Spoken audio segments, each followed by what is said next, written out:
All right. Welcome to the February 25th, 2026 meeting of the Redmond Planning Commission. I'd like to call this meeting to order. We will start with a roll call. Commissioner Aparna. Present. Commissioner Copley. Present. Commissioner Van Nyman. Present. Vice Chair Whittier. Present. And I am Chair Weston. Commissioners Coleman and Gagner are excused today. I would like to thank the following staff for being present tonight: Jeff Churchill, Glenn Coyle, Kim Dietz, and Chris Wyatt. I look for a motion to approve the agenda. So moved. Second. All in favor? Aye. Aye. Aye. All right, that's approved. And then any corrections to the meeting summary from last time? All right, I look for a motion to approve the meeting summary from February 11th, 2026. So moved. Second. All in favor? Aye. Aye. All right, and that is also approved. Now it's time for us to hear public comment and items from the audience. This is for any comment that's not related to our public hearing on the 2026 code amendments, which include business improvements, fences, and legislative conformance. So this will be other topics. Who do we have tonight, Glenn? I just have one person, David Morton, signed up. You signed up for the public hearing. Agenda item 5. Oh, did I? I just signed a piece of paper up here. I thought it was public comment. Sorry, I signed the wrong piece of paper. All right, we're going to hear from David Morton. Good evening, Commissioners. I'm David Morton, Redmond 98053. I ask that you recommend that the city require PFAS testing at the DTG recycle site, formerly Allwood Recycling, before any ground disturbance occurs as part of the Evans Creek relocation project. The DTG site sits within Redmond's Critical Aquifer Recharge Area 1, or CARA 1, where groundwater contamination can reach municipal supply wells in under 5 years. In August 2013, 6 fire departments responded to a massive multi-day fire at Allwood Recycling. Firefighting foam was used. About 1,900 fish in Evans Creek were killed. The DTG site was already a contaminated cleanup site awaiting cleanup before the fire. Here's the core problem. When the Department of Ecology sampled soil at the DTG site in 2022, they did not test for PFAS. The Evans Creek relocation project may disturb that same soil. Digging without first testing risks mobilizing any PFAS contamination that is present, potentially increasing the levels of PFAS pollution in Redmond's aquifer. Key questions remain unanswered. First, which of the 6 responding fire departments used Silvex foam during the 2013 fire? And did any of the agencies also deploy firefighting foam known to contain PFAS? Second, are there records documenting foam usage at this fire by all 6 fire departments, and can those records be obtained? Third, where exactly is the groundwater monitoring well described as being just south of the DTG site, and when was it last tested for PFAS? Fourth, is that monitoring well properly positioned to detect contamination flowing from the DTG site, given that groundwater in this area flows west-southwestward towards supply wells 1 and 2? Fifth, are there any monitoring wells to the west or southwest that would be better situated along the flow path? Sixth, and most critically, has the DTG site ever been tested for PFAS in soil or groundwater? The Planning Commission advises the mayor and council on land use issues and policy. This is just the kind of situation for that advice. Sound land use policy demands PFAS testing before digging, especially on a contaminated site in CARA 1 over an aquifer that flows towards supply wells 1 and 2. Please recommend that the city require PFAS soil and groundwater testing at the DTG site before the Evans Creek relocation project breaks ground. Thank you. Thank you. Okay, we have one additional person signed up for general comments, Andrew Brown. All right. If you could start with your name and address, and we'll be keeping comments to 3 minutes. Great, thank you. Andrew Brown, 15602 Northeast 95 Way in Redmond, 98052. I sent in a PowerPoint presentation to the Commission, and I didn't quite understand the agenda for tonight, so excuse me on that. After the first page on the PowerPoint, the following 6 pages are all about tree felling and light pollution, which I'll address now. The last 4 pages I'll bring up later on. I want to address an issue that's in downtown Redmond, about 5 minutes to 10 minutes walk north of here. You can see that pictured in one of the slides. The area by the side of the river on the west side of the river is light industrial, and that area is governed by the Shoreline Management Act, as is everything within 200 feet of the riverbank. On September the 4th, 2025, several landmark trees and a bunch of other trees were cut down over there. One of them was a very significant landmark tree, and there are pictures in my presentation that show that that is now an abandoned stump and has a garbage pile next to it. And in the picture that includes the garbage pile shows one of the issues with light pollution on the building is one of the exposed, I guess, security or night lights on that building. And now the trees are gone, the barrier to the spreading of that light uncontained has gone as well. There is a Google Earth picture that shows the, before and then some after issues. Before shows the extensive array of trees that bordered the buildings along in the sensitive barrier along the river, and then the day afterwards, what that did to the light pollution stemming from those buildings. Next to those buildings on the trail, there are additional examples of tree destruction. I know that thinning is allowed, but the picture in question shows trees that have been basically scalped. That's excessive. And the light from those trees, there's pictures of myself and my wife standing with the light. We're 400 feet away from these lights, and there's shadows cast on the opposite side of the river from those buildings. That's incredibly destructive. I'm going to hold up a picture right now. I took this 2 weeks ago walking home from this meeting. It's in the presentation. It's titled, "The Excessive and Misguided Use of Artificial Light at Night Acts as a Severe Environmental Threat by Disrupting Ecosystems, Altering Native Flora and Fauna Behaviors and Wasting Energy." And the extent of this is on the left-hand side all the way over to a very slim margin on the right. That is uncontrolled light emanating from the light industrial park coming across the river and illuminating the trail on the east side of the river, and the little orange glow on the right-hand side, that's from the houses that are there. So my request to the Commission is that you conduct a thorough review of actions to protect environmentally sensitive areas along the river. We need to see consequences for those who illegally cut down protected vegetation, especially landmark trees. The habitat for animals along the river has been destroyed by these actions that will take decades to regrow and recover. Issuing a warning and retroactive permits makes absolutely no sense. I don't understand that at all. If I get pulled over for a parking ticket or a speeding ticket, will you very kindly give me a warning and then not fine me? The trees are gone, and there's irreparable environmental damage caused by that. In addition to destroying natural habitat, tree and foliage removal causes increased night and noise and light pollution, as I've just shown you. I'm afraid I'm going to have to cut in here. Thank you. Thank you. And we did receive your written comment, which included all of the pictures and a lot more background information, so I do appreciate that. That's part of the public record. Thank you. All right, with that, we conclude public comment. All right.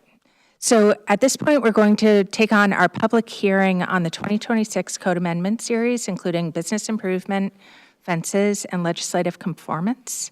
Bringing up Jeff Churchill and Kim Dietz.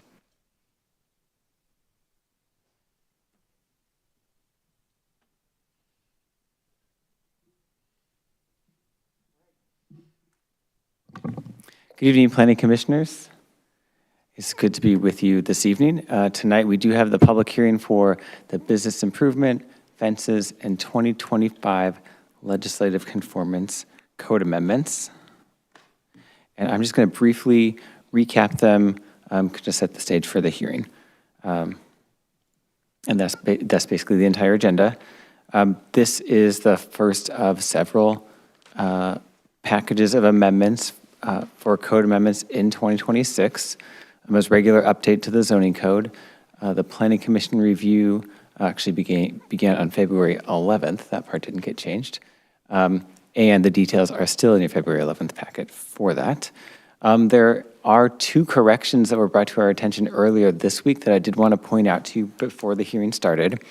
One is that there is a typo in the first sentence related to unit lot subdivision applicability. The copy paste apparently got mangled, but that bolded underlined text where it says of land, that's existing text, is not proposed to be changed. Whatever happened to the copy paste, it didn't say of land when it got into the packet. So that's what it should say, so that the sentence makes sense. But again, there's no proposed change to that sentence, in that part of the sentence in any case. The second is an omission, which is more important. In Table 2108-200B, that's a table that has development standards for lots in the neighborhood residential, neighborhood multifamily, neighborhood mixed use, and the other mixed use zones. And there are several rows in that table.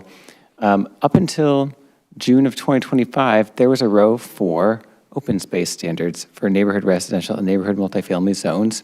It was 20%. That had been in place for a long time. It was readopted in November of 2024 with Redmond 2050 Phase 1. But when the reformatting of the code happened and the zoning consolidation happened, the new table omitted that. And it was our intention to actually have that part of this package. The planning director has already signed an administrative interpretation that says that based on the evidence that the standard here should be 20%. Those are short-term fixes. This really should be put back into the code, and so that is our request, and that was omitted in the packet. So I did want to make that part of the discussion this evening by sharing that with you. Tonight's the public hearing. The next meeting is March 11th. The Planning Commission may be ready to make a recommendation on March 11th. We'll see, because it depends on how the conversation tonight goes. And then Planning Commission review, City Council review is expected to begin in the second quarter. And with that closes the introductory presentation. Great. So with that, I am going to open the public hearing. And this is going to work very similarly to the way public comment worked a few minutes ago, where Glenn is going to introduce people who have signed up to speak. They'll introduce themselves, and then they have 3 minutes. I will unfortunately jump in if you go much over, but we really want to hear what you have to say. And then at that point, we will move on from that to our study session. So Glenn, who do we have to speak tonight? The first will be Andrew Brown. Welcome back. Thank you again. Appreciate it. So the second part of my slide deck, and sorry I didn't quite understand how things are going to work tonight, but it's all fine because it all flows on. I go on to talk about fences and the permitting process, especially along the river trail north of here, but I presume south of here as well. There are miles and miles of what I believe are called non-conforming fences, right, that have wire that is far too small to allow animal migration, that have barbed wire and all kinds of things. Much of it is what I call legacy fence that was probably put in when there were blueberry fields or farms, and goodness knows when that was 40 or 50 years ago. I live in Wynwood Village, and in the packet that I submitted, you'll get to see a picture that has a rather dilapidated looking fence with some steel posts, some wire mesh, and some barbed wire. We know this is a non-conforming fence. There are fences like it up and down the trail. We would like to replace that fence with something that's much more in line with the environmental and aesthetic appeal we think of the neighborhood. Perhaps something as pictured here that has a cedar frame instead of metal posts, and definitely no barbed wire. We've been trying to work with the permit department to get that, and the latest thing we were asked was to come back with the original permit for the original legacy fence, which I challenge anybody up and down this trail to find, including, by the way, the property that the community center is on, because I'm sure this fence, same fence, probably ran through that property, and it's not there any longer. I have provided views in my presentation from as far back as Google Earth goes that I can find to 1990 that definitively show the same fence was there. You can see the fence, you can see the poplars, you can see the trail. I show examples of the Mondovia Verona development from 1990. You can see when a new fence was built in 2012 and then what it looks like today. So there's precedents that fences have been built, that fence has been removed. There's even precedents that the city and Puget Sound have built a fence, as well as this big wooden fence that you can have a look at there. And I'm like, how can those be built? And we are trying to get a permit or approval to to basically fix our fence and make it much more environmentally and aesthetically pleasing. So the last bullet in the commission request is that as you debate these fence changes, some common sense needs to apply to the replacement of aging, what I call legacy fences. There's precedents certainly up and down the trail from other fence repairs. We've been made aware of a no permit required approval for fence repair, but I haven't figured out how to get that yet. Is it real, and how would I secure that on behalf of our HOA? So thank you again for listening to my comments. Thank you. And next up, and the last comment, is David Morton. Great.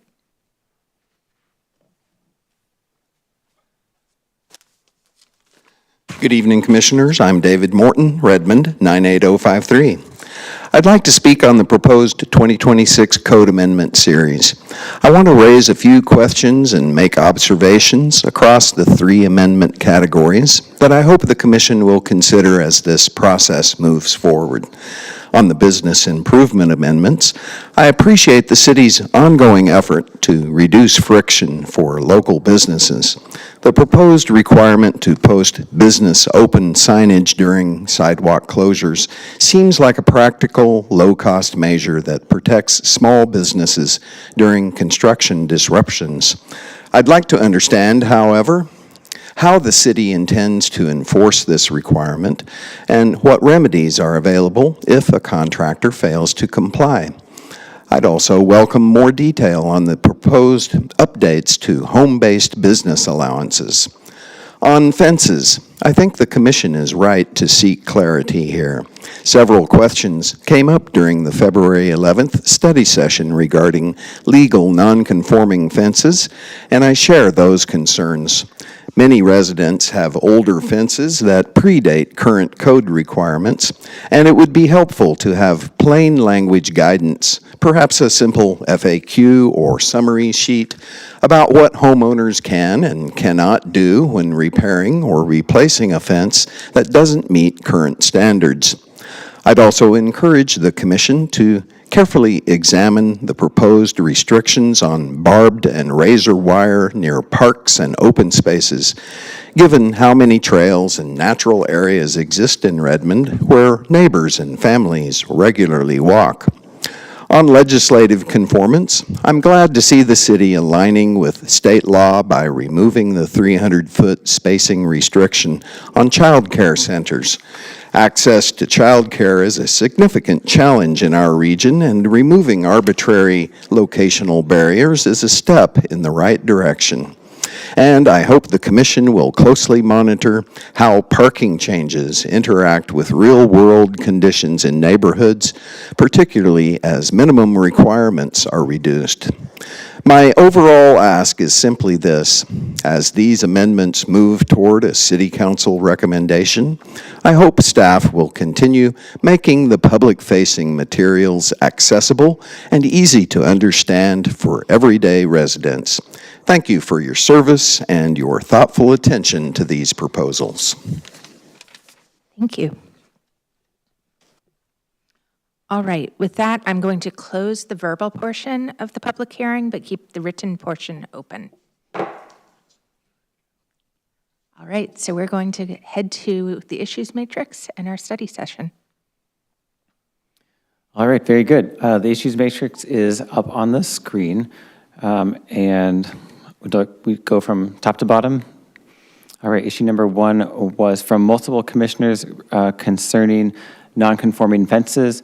The staff response, in summary, is all of the code provisions that address legal nonconformities to provide some additional information and context for that issue. Okay, this was both helpful. I'm going to speak for myself, and Commissioner Coleman can weigh in, hopefully over email. This was both very helpful and didn't actually get all the way there for me. So just in terms of the public comment, this is great because it's a very specific scenario. I'm not trying to address or solve that scenario here, but I want to make sure that the code makes clear what the answer is. And I kind of went in circles when I was taking the information in the packet, and then I got kind of tangled up in the shoreline management piece, which isn't here. And then I think the King County piece doesn't even apply here. So I was just trying to be like, kind of understand what is a legal non-conforming fence in this situation. And I still can't quite figure that out based on the code. Like, I can't figure out if this area is a special case due to the shoreline piece or if it's not. So the answer to whether something is legal non-conforming and whether it's in the shoreline jurisdiction, they don't depend on each other. That's the good news. Great. A legal non-conforming fence, and this gets to, I think, was one of the things the community member mentioned in his testimony. A legal non-conforming fence is a fence where there's a record that it was constructed legally to the standards that existed at the time that it was constructed. And so when someone in permitting is asking for a record of the permit for a fence, they're probably trying to establish, is this a legal non-conforming fence, or did it go up without a permit at some time many decades ago? Okay. And that makes a difference because all of the code provisions that are in the issues matrix address what you do with legal nonconformities. If something was built in a way that was not legal, then none of these code provisions apply. Got it. And then different example, if there was a property with no fence in a similar location, would a fence be permitted there? If, like, according to the underlying zoning? I would need to go read the fence regulations to be able to tell you for certain if a fence could be built and at what height. And are you interested specifically in a fence in the shoreline zone? Yeah, that's where I was getting really tangled. Okay. And so with the information, will that help? What kind of question do you want answered with respect to the fence regulations? So I guess what I'm trying to understand here, I think Commissioner Coleman and I had two different versions of this question. I think his was more like, it makes sense to be able to repair a fence, which isn't necessarily mine because I think current environmental standards are much more rigorous than previous ones. But what I am a little bit lost on is if you have something that's in an environmentally sensitive area, how do you know whether or not, like, are there special rules that apply? Redmond would be the ones to set it according, I went kind of deep on state stuff too. I was really trying to dig. I couldn't reach an answer by reading the code. So I found that interesting. So I'm again not trying to solve this particular problem, but I don't really understand how the overlay works once we're into shoreline world. Okay, so the question you're looking for the answer to is, do special rules apply to fences in shoreline areas? Yes. Okay. Very good. Great.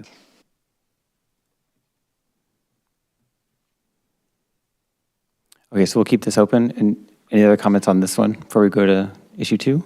Great, thank you.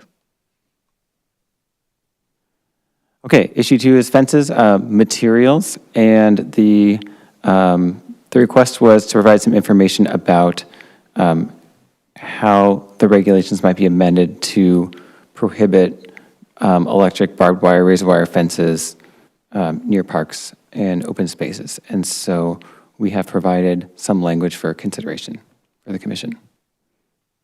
I loved this change personally. If commissioners want to discuss that at all, I'm open to that, though. No, I'm seeing general agreement. Yep, so I like the new language and would be happy to close. Okay, we will reflect this in the Planning Commission's recommendation when we get to that point. Thank you. Okay, issue 3 was about the incentive package. Commissioner Aparna had emailed earlier to close it, but if Commissioner Aparna had any more questions or comments. No, I think this is great. We can just close it. Thank you. Issue number 4 is from Commissioner Gagne about having the community feedback, and so we have posted that online and have provided a link in the response. Great, and we will wait to close this, but we might via email if she has a chance before our next meeting. Okay, issue 5 is about daycares, and I'm going to turn it to Kim Dietz. Yes, thank you. Issue number 5, there was a question as to why the city was retaining a portion of the older code, which relates to the proximity of daycares to one another. And I looked back at the technical committee's recommendation, and I wasn't seeing that same thing reflected, but I thought I would take a moment to talk about what the Senate bill did require of cities. So it's in Gross Senate Bill 5509, and it stipulates that cities may not impose may impose reasonable restrictions on the permits for childcare centers, and that could be, for example, pickup or drop off. So it's not specific to where the daycare could locate within a district, but it instead relates to, well, how does that daycare exist on the property? It's more of that kind of like site-specific aspect. And so in the end, that provision of proximity of them not being allowed to be closer than 300 feet to one another would no longer apply. We wouldn't be able to maintain that in the code. So I just want to make sure that that is actually struck from the code in the technical committee's recommendation. That's great. Okay, and I went digging on this one too. So I did find a little bit more historical information about this, specifically in Redmond. So the 300-foot limitation applied to daycare centers. Yes. Not to home-based daycares. And I know that the traffic consideration was for home-based daycares, but it never would have applied there. So because of that, I'm willing to close on Commissioner Coleman's behalf, unless people think that's unreasonable. Okay, so we're going to close this item. Thank you. Thank you.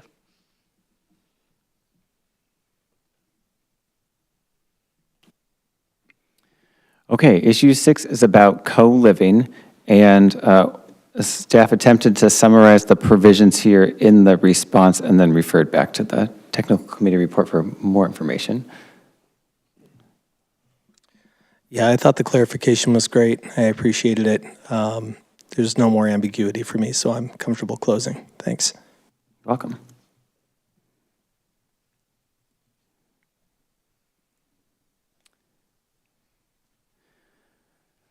All right, issue 7 is about parking and specifically alternative parking minimums and how we are determining who is qualified and who is not. And the staff response indicates that that is something that happens as part of the development review process, and that we've not had issues with that in the many years that that's been in place, and we expect the use of that to decrease. And so we're not too concerned about it. Okay, it's always helpful to know how concerned to be. I'm happy to close, but I do appreciate the clarification here, because when there are things that are using kind of looser terminology, especially about who's in charge of actually gauging if something's appropriate, as a lay reader, I find that confusing. So this is good, and we can close. Okay. All right, for issue 8, I'm going to turn it back to Kim. Thank you. For issue 8, Chair Weston had provided a list of various uses and was curious about how each of those would be allowed through our allowed uses and zoning districts. So I went through each of those, but I also provided some information about the different classification systems that the city uses, including one that comes from the American Planning Association, which is a land-based classification system. There's also the North American Industry Classification System, which is used in our business licensing.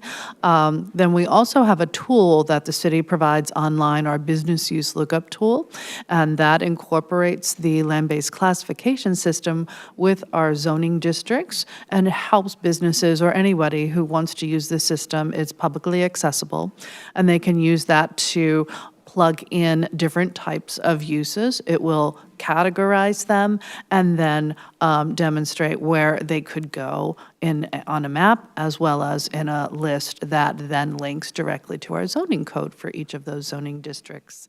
So yeah, there's a variety of answers to the different uses. Would you like me to step through any of those? No, but I loved reading through them. So I thought this was really helpful because I think coming up with a business idea and then knowing where to put it. I actually know several people who've run into that in Redmond and given up because they felt like it was either too hard or obviously outruled, where my read would be, no, it wasn't. So, and that all predated, I think, this tool, because that was several years back.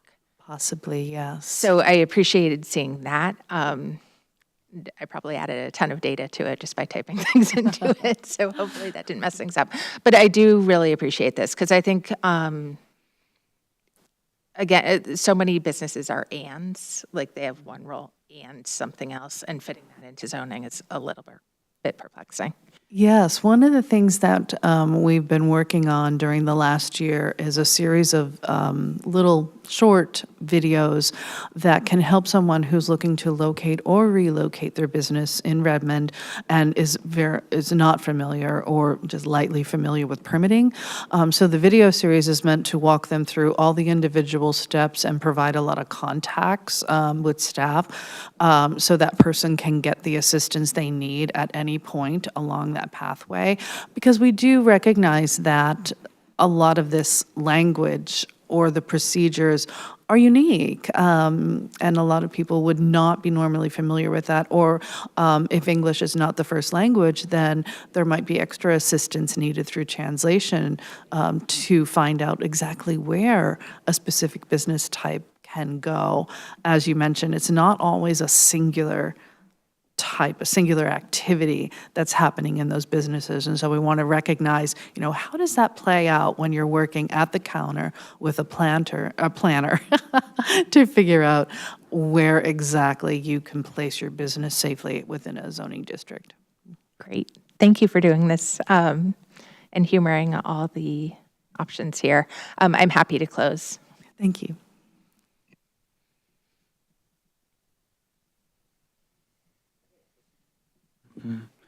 Issue 9 is about diagrams and graphics for different ways to subdivide property. We did provide a couple of resources, one from the MRSC, the Municipal Research and Services Center, and another from the Department of Commerce on that. And I think we are looking back at all of the user guides and tip sheets for the zoning code and really appreciate this input into what might be useful updates to those. And Commissioner Parney had already emailed to close this one, but I just want to provide a little context. Any further Thank you. comments? Okay. Yeah, I think if we can get diagrams in eventually, that would be really nice, especially if you're looking at all the single family homes subdividing, not somebody who's, in the know. So thank you for that. You're welcome. I'm just going to add a comment. The tip sheets are so useful, or user guides, and I think we had a public comment today that spoke to that. That sort of material is very, very helpful because it's for someone who's not used to reading the zoning code, like having it condensed into English or like just plain wording, translated or not with an image is super, super helpful. Yes, unfortunately, we know that many of them are out of date in some important respects, and so it is on a to-do list to get those updated. Sometimes it's just the code references. The numbers have changed. The substance is okay, but we do like them to be accurate. Right. Issue number 10, this was the public comment about fences from the last meeting. And this, we think the answers are in issue number 1. And so we've referred back to issue number 1 here.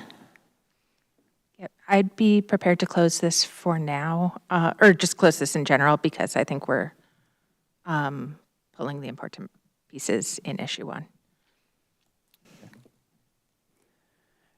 And that is the end of the issues matrix. And then Commissioner Van Nymen, I see a hand.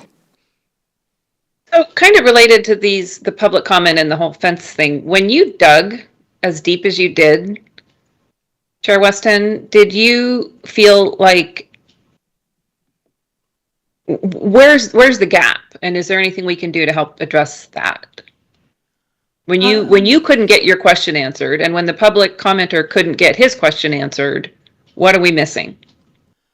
I think for me, there was a combination of different things. So I'm always aware when I see environmental protection in general, I'm aware that that's usually state. And this is an issue where the state then bounces it back down to the municipality. So it's like just trying to make sure that I was correct, that it wasn't at the state level, took me a little bit of time. Like, I wasn't sure if I was using exactly the right terminology. I wasn't sure if I was in exactly the right place. I found a lot of content from other cities who all handle it very differently, often because their shoreline is very different than ours on the Sammamish River. And so that was, and then I just found that interesting. So I spent a while on that. But then I think coming back to Redmond, I just wasn't entirely sure I was in the right place. And so I think if I like reading the zoning code, I do it a fair amount in this role. If I can't pretty quickly find an answer, then I tend to feel like there might be something a little bit off. And staff is wonderful, but I think it's also nice for people to be able to kind of self-serve. And so how do we address that? Well, I think the first question, like, we have the open issue still for item 1, and staff will look into that. And then if what they're saying isn't obvious, and I'm sure we can propose a solution, either to connect better or I think it's going to become more clear depending what the answer is.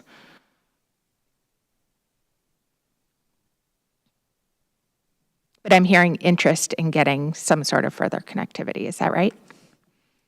Yeah, I mean, we just, if if you can't figure it out, there's a lot of other people who can't figure it out either. Yeah, I think it's just one of those cases where it seems like it could be more complicated. So the simple answer is we already know what this, like, the fence code is for residential. And then I think the question mark is there a more complicated answer in this particular location? And so once we get there, then I think we can figure out what needs to be done in the code to make that more obvious. Sounds good. So any other comments or questions or items to add now that people have had more time with this? No. I have a question.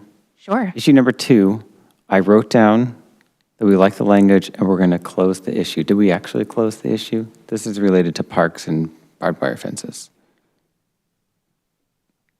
Just want to make sure I got it down correctly. So given that the text now reflects what both Adam or Commissioner Coleman and I were asking for, I think it's appropriate to close. Thank you.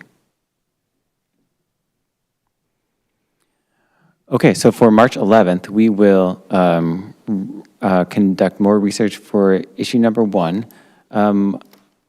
I think we will also update the materials since there was a typo, an omission, to make sure they're reflected in everything that's online for the commission and the community, and we'll go from there.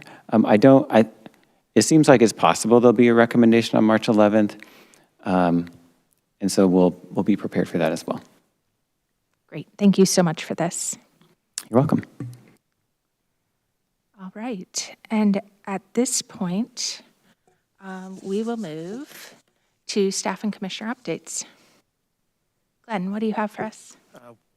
No staff updates, except to note that the next meeting is March 11th. Great. Commissioner Copley. Just a quick story to share. I was at Starbucks waiting for my coffee, and someone I didn't know was talking to me about housing in Redmond. I said, oh, I'm a planning commissioner. I'd love to hear what your thoughts are. And they said, well, I'm thinking about building more housing on my property. This person's lived here for a long time. And I think the work that staff, commissioners, community members, and electeds are doing to let people know that there's opportunities to build more types of housing and just units of housing where there might have just been one unit of housing for a very long time. The word's getting out. So I just wanted to share that because I thought it was really cool. So encouraging. That's great. Other commissioner comments? So I just wanted to provide two updates. The first is to the commission, just with an update of status. So we found out this week that Cascade Water Alliance's water system plan was approved. And I know this has been of enormous interest to the commission. We've all been following along. And I just wanted to give an update on the plan because I know when we passed Redmond's water plan almost 2 years ago, there were a lot of assumptions that we made about what Cascade was planning to do. And I know that we all feel a sense of responsibility to make sure that those connections and assumptions are actually correct and that we will have the water that our city needs in 20 years. So the plan is I am reaching out to both the mayor and the current representative for the Cascade Water Alliance Board to find out when council will be receiving a briefing. At that point, we're welcome to attend because it's a public meeting. I'm assured, as long as we don't all sit next to each other and gossip, we are welcome to attend and not worry too much about quorum. So we will keep our commentary for this staff and commissioner update section. I'll update once I actually have a date so that people can get that on their calendars or can watch online. And then the second update that I just wanted to provide was there was a response, or there was a comment that came in through email about housing displacement. And I think it's a really hard subject. It's a very emotional topic. But some resources came out of that I just wanted to make sure that the community was aware of. The request in the email was to exclude part of Redmond, a single street, from the overall comp plan and the changes. And that's probably not realistic. But what people can do right now, we did a ton of talking about this in the Redmond 2050 process. I know we all really feel how real this issue is. And so we made a lot of policy changes in Redmond 2050 to specifically address vulnerable populations and displacement. And the things that people can do right now is if you go to the Redmond website, there's a housing action plan that the city is putting together and a human services strategic plan. And both of those, community feedback really will make a difference on making those as good as they can be. So I encourage people to reach out. And then also, if anyone is individually worried about displacement, staff has suggested working with ARCH, King County 211, and King County Housing Authority. I know that's not going to be a magic cure for this, but they have specialized expertise, and I think it's just good resources for all of us to keep in mind for ourselves or for neighbors or for friends. So I just wanted to make sure that got bubbled up out of our email and out to the community. Does anyone have anything else to end on? In that case, I look for a motion to adjourn. So moved. Second. All in favor? Aye. Aye. Aye. All right, then we are adjourned.